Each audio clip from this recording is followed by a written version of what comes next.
gardens unless it was approved by the Department of Environmental Conservation.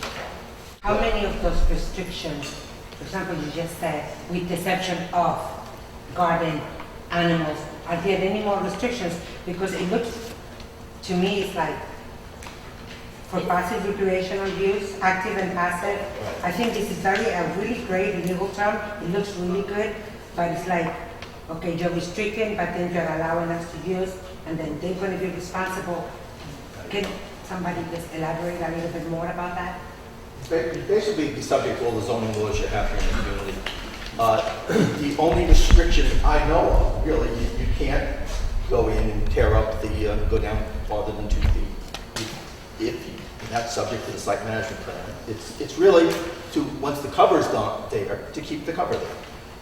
It wouldn't stop you from having 2 cars versus 3 cars or any of that stuff. It's really just to address the remedial condition that we're dealing with tonight. It really isn't that. Single family homes? No. Not separate lots. I'm sorry, what? You mentioned something about single family units.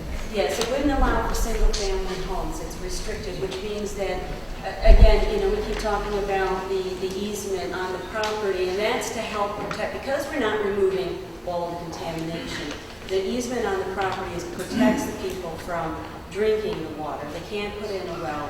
From raising livestock. They can't do that because it's restricted, and you wouldn't do it down there anyway. Yeah. But that's where those categories come in. If it was unrestricted use, you'd be able to have a farm down there, but you're not going to meet unrestricted What use about standards. a garden? Like, no. No.